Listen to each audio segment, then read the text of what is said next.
जम्मू काश्मीरमधल्या गुरेज सेक्टर भागात झालेल्या हिमस्खलनामध्ये 15 जवान शहीद झालेत। त्यामधल्या महाराष्ट्रातल्या 3 जवानांचा समावेश आहे। यामध्ये अकोला जिल्ह्यातले संजय खंदारे आणि आनंद गवई तर बीडचे विकास समुद्रे शहीद झालेत। 26 जानेवारीला काश्मीरमध्ये गुरेज सेक्टर इथं बर्फाखाली गाडले जाऊन 15 जवान शहीद झाले। सकाळी या जवानांची शोध मोहीम सुरू झाल्यावर 4 मृतदेह हाती लागलेत तर एका जवानाला वाचवण्यात शोध पथकाला यश आलंय। Concerted efforts of the specially equipped avalanche rescue teams, which have continued despite the inhospitable terrain and weather conditions and further avalanche warnings, have led to recovery of mortal remains of all our comrades who were part of this patrol. Arrangements are in place to carry the mortal remains of martyrs to their respective native places. Solapur जिल्ह्यातल्या करमाळा तालुक्यातल्या साडे गावचे colonel Amol Nilange यांचं संसर्गजन्य आजारानं निधन झालं। ते 30 वर्षांचे होते। मागच्या आठवड्यामध्ये जम्मू काश्मीरमध्ये टँक दुरुस्तीच्या वेळी त्यांना संसर्ग झाला होता। त्यांच्या नाकाची शस्त्रक्रियाही करण्यात आली होती। तेव्हापासून ते आजारीच होते, मात्र उपचारांदरम्यान त्यांचा मृत्यू झाला। त्यांच्या पार्थिवावर साडे या त्यांच्या मूळ गावी लष्करी इतमामात अंत्यसंस्कार करण्यात आले। त्यांच्या पश्चात पत्नी, एक मुलगी, आई वडील असा परिवार आहे। कर्नल अमोल यांच्या निधनानं साडे गावावर शोककळा पसरली।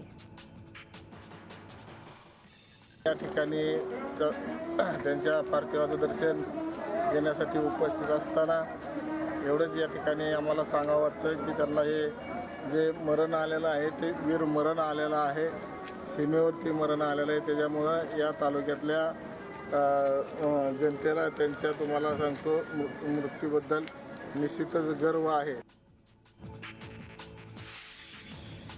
कोल्हापूरमध्ये पोलीस कोठडीत कैद्याच्या मृत्यू प्रकरणी 3 पोलीस अधिकाऱ्यांना जन्मठेपेची शिक्षा ठोठावण्यात आली आहे। वडगावच्या सनी पवारचा पोलीस कोठडीत मृत्यू झाला होता। या प्रकरणी सहाय्यक पोलीस निरीक्षक संजीव पाटील, सहाय्यक बबन शिंदे आणि पोलीस नाईक धनाजी पाटील यांना जन्मठेपेची शिक्षा आणि 15,000 रुपये दंड ठोठावण्यात आला आहे। औरंगाबादमध्ये एका कैद्याच्या संशयास्पद मृत्यू प्रकरणी 5 पोलिसांना निलंबित करण्यात आले।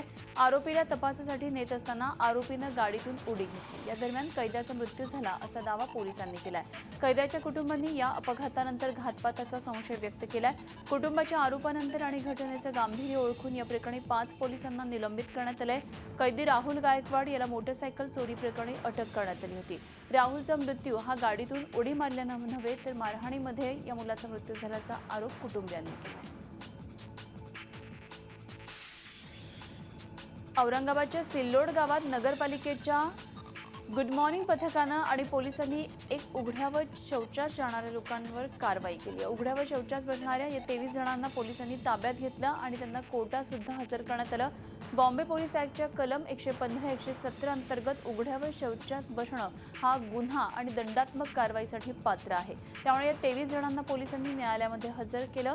या प्रकरणामध्ये कोर्टानं सगळ्या आरोपींना 400 रुपयांचा दंड ठोठावून सुटका केली। अखेर महापालिका निवडणुकीच्या आधी शिवसेना भाजपची युती तुटली आहे, पण हे पहिल्यांदाच घडलं नाहीये। तर याही आधी 1992 साली महापालिका निवडणुकीच्या आधी शिवसेना भाजपची युती तुटली होती। हिंदुत्वाच्या मुद्द्यावर शिवसेना भाजप दोघे 1990च्या दशकात एकत्र आले। दोघांची युती झाल्यावर पुढच्या 2 वर्षातच युती तुटली। पण त्यावेळी शिवसेना प्रमुख बाळासाहेब ठाकरे आणि दिवंगत भाजप नेते प्रमोद महाजन यांनी अत्यंत समंजसपणे संयमानं युती तोडली होती। दोघांनी युती तुटल्याचं संयुक्त परिपत्रक काढलं होतं।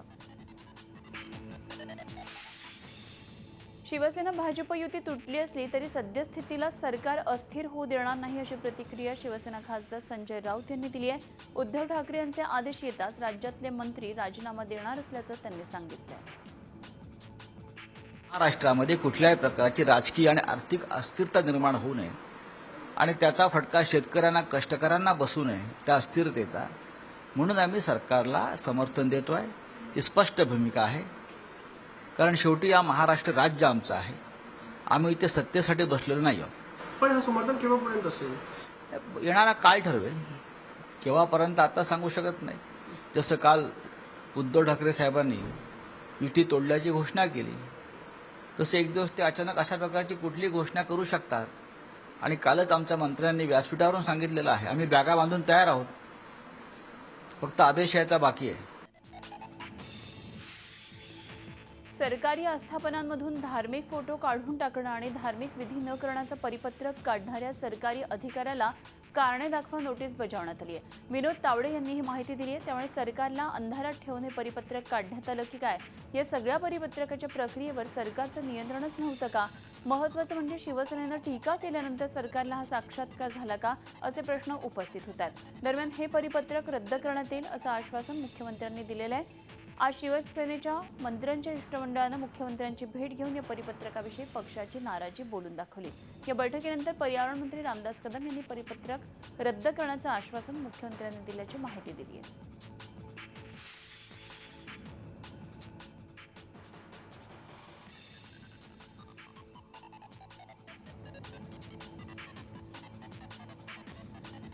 युतीतल्या तणावाचा परिणाम आजच्या खासदारांच्या बैठकीवरही जाणवला. बजेट अधिवेशनासाठी मुख्यमंत्र्यांनी बोलवलेल्या राज्यातल्या खासदारांच्या बैठकीवर शिवसेनेनं बहिष्कार घातला. शिवसेना वगळता सर्व पक्षांचे खासदार या बैठकीला उपस्थित होते. सह्याद्री अतिथीगृहावर ही बैठक झाली. दरम्यान शिवसेना खासदारांच्या बजेटबाबतच्या मागण्यांसंदर्भात शिवसेना खासदार अरविंद सावंत स्वतंत्रपणे मुख्यमंत्र्यांची भेट घेऊन शिवसेनेच्या मागण्या मुख्यमंत्र्यांना त्यांनी दिल्या. युती तोडण्याची घोषणा करण्याच्या भाषणात उद्धव ठाकरेंनी केलेल्या टीकेला आज भाजपचे खासदार किरीट सोमय्या यांनी जोरदार प्रत्युत्तर दिले. उद्धव ठाकरेंनी माफियांचे दात पाडण्यासाठी पुढे यायला पाहिजे होतं, असा टोला सोमय्यांनी हाणलाय.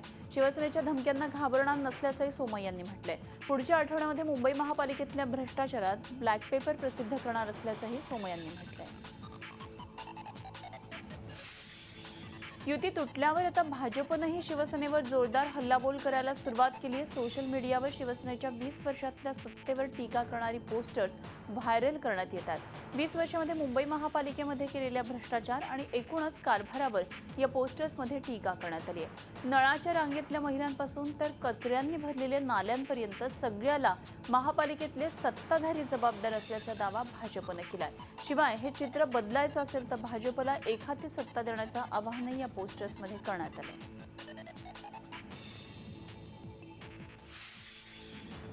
युती तुटल्याची घोषणा झाल्यानंतर शिवसेनेच्या शाखांसमोर जल्लोष करण्यात आला. पुण्यातही जल्लोष दिसून आला. तर पुणे महानगरपालिकेमध्ये आमची खरी लढत काँग्रेस राष्ट्रवादीशी असून आम्ही स्वबळावर भगवा फडकवणार असा विश्वास शहर प्रमुख विनायक निमड यांनी व्यक्त केला.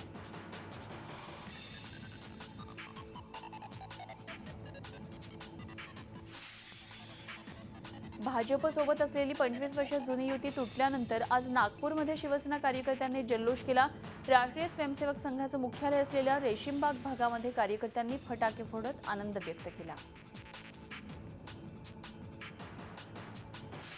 शिवसेनेनं सरकारचा पाठिंबा काढला तर सरकार स्थिर करण्यासाठी राष्ट्रवादी काँग्रेसचा पाठिंबा का घ्यायचा नाही, असा सवाल संघाचे माजी प्रवक्ते मागो वैद्य यांनी केलाय. त्यामुळे शिवसेना सरकारमधून बाहेर पडणार का या चर्चेला आता आणखीनच ऊत आलाय. 25 वर्षांनंतर युतीत सडल्याची जाणीव महापालिका निवडणुकीच्या पूर्वीच कशी झाली? एवढी वर्ष सत्ता भोगला त्यावेळी शिवसेनेला याची जाणीव का नाही झाली, असा सवालही मागोंनी केला. एकत्र कशासाठी आले? आपला पक्ष सडतो हे माहीत असताना सुद्धा का आले? तर त्याचं उत्तर त्यांनी दिलं पाहिजे. आणि आपला पक्ष सडला 25 वर्षांनी याचा साक्षात्कार केव्हा झाला? आत्ता महानगरपालिकेच्या निवडणुका आल्या म्हणून झाला का?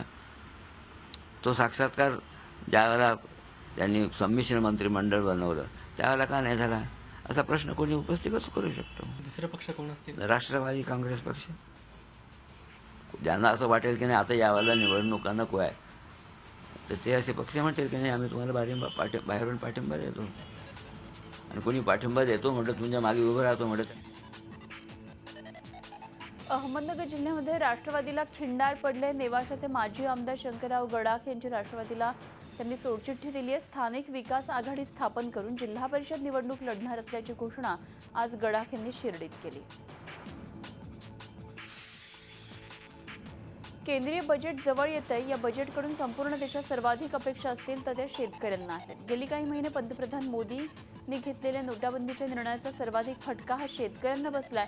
हा फटका शेतकऱ्यांनी सहनही केला. आता मात्र मोदी सरकारनं शेतकऱ्यांसाठी अर्थसंकल्पात कृषी क्षेत्रासाठी ठोस निर्णय घेण्याची शेतकऱ्यांची अपेक्षा आहे. राष्ट्रवादी काँग्रेसचे अध्यक्ष शरद पवार यांनी कोल्हापुरातल्या कृषी प्रदर्शन कार्यक्रमाला हजेरी लावली आणि यावेळी बोलताना त्यांनी शेतकऱ्यांचं कौतुक तर केलंच, पण आमच्या काळात धान्याचं उत्पादन वाढलं असंही ते म्हणाले. मात्र आपल्या सरकारनं शेतकऱ्यांच्या मालाला उत्तम भाव मिळवून दिला असंही त्यांनी यावेळी सांगितलं. कृषी क्षेत्रातल्या उल्लेखनीय कामगिरीसाठी शरद पवारांना पद्मविभूषण जाहीर झालेलं असताना शेती क्षेत्रातल्या कार्यासाठी त्यांनी या साऱ्याचं श्रेय मात्र शेतकरी आणि शास्त्रज्ञांना दिलंय.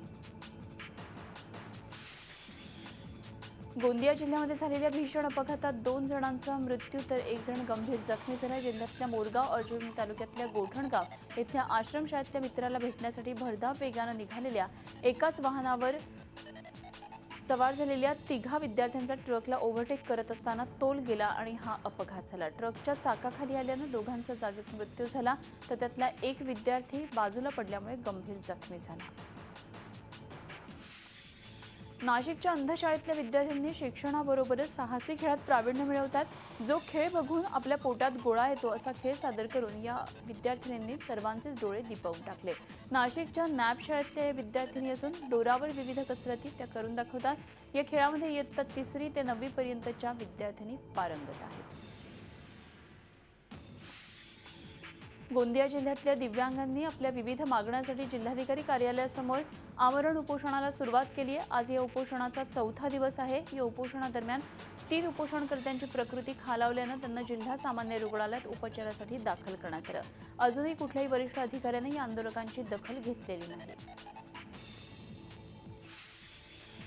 पालघर जिल्ह्यातल्या दापचरी दुग्ध प्रकल्पातल्या कृषी क्षेत्रधारक सध्या अनेक अडचणींना सामोरे जातात. गेल्या 20 ते 25 वर्षांपासून इथल्या कृषी क्षेत्रधारकांना हक्काच्या सुविधा मिळत नाहीयेत आणि त्यामुळे लवकरात लवकर याकडे लक्ष देऊन योग्य त्या सुविधा पुरवाव्यात अशी मागणी हे कृषीधारक करत आहेत.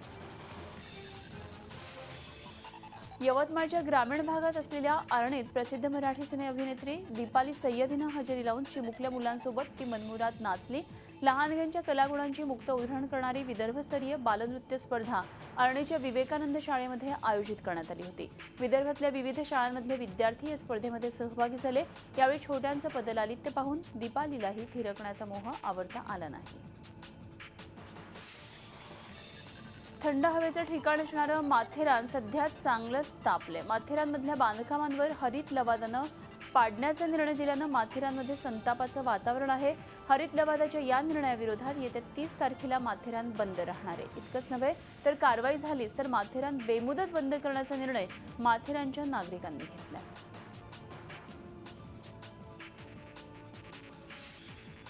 मुंबईतल्या अंधेरी चकाला परिसरात मध्यरात्री एका मोबाईल ॲक्सेसरीजच्या दुकानाला आग लागल्यामुळे संपूर्ण दुकान जळून खाक झालं. दुकानातून धूर बाहेर येत असल्याचं दिसल्यामुळे पोलिसांना तातडीनं बोलावण्यात आलं.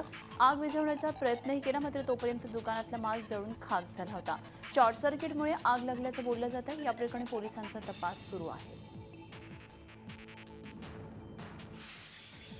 प्रजासत्ताक दिनाचं औचित्य साधून अंबरनाथमधल्या डॉक्टर राहुल चौधरी आणि 20 संस्थांनी एकत्र येऊन अवयव दान महोत्सवाचं आयोजन केलं होतं. या महोत्सवात तरुण तरुणी, महिला आणि अगदी 80 वर्षांच्या वृद्धांनीही अवयव दान करून काहींनी देहदान करण्याचाही निर्णय घेत अर्ज भरला. या महोत्सवाला मागील वर्षी पुण्याहून ग्रीन कॉरिडॉर करून मुंबईमध्ये पहिल्यांदा ज्याच्यावर यशस्वीपणे हृदय प्रत्यारोपण करण्यात आलं होतं त्या अनवर शेखनं भेट देत आपले अनुभव इतरांना सांगितले. जवळजवळ 200 नागरिकांनी यावेळी देहदान आणि अवयवदानाचा निर्णय घेत अर्ज भरले. वसई तालुक्यामध्ये गुन्हेगारी दिवसेंदिवस वाढत चालली आणि त्याचा आणखी एक पुरावा काल वसईमध्ये दिसून आला. कस्टम जेटीवर 2 दिवसाच्या मुलाला दगड बांधून समुद्रात टाकण्यात आलं होतं. अवघ्या 2 दिवसाच्या बाळाचा खून का केला गेला, या 2 दिवसाच्या बाळाचे वैरी कोण याचा तपास पोलीस करतात.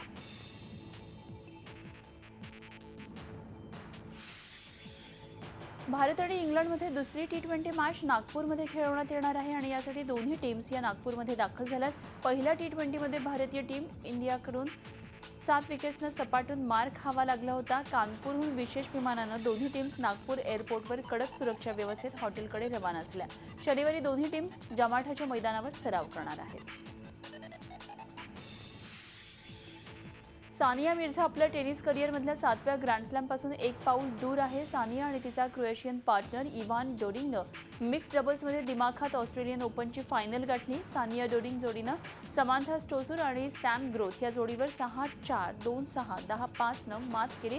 दुसरा सेट गमावल्यानंतर सानिया डोडिंगनं ही लढत 1 तास आणि 18 मिनिटात जिंकली. आता सानियाकडून फायनलमध्ये अशाच कामगिरीची अपेक्षा असणार आहे. ऑस्ट्रेलियन ओपनमध्ये पेस आणि बोपन्नाला झटपट गाशा गुंडाळावा लागला. त्यानंतर भारताच्या साऱ्या आशा या सानियावर आहेत. झी 24 तास रहा एक पाऊल पुढे.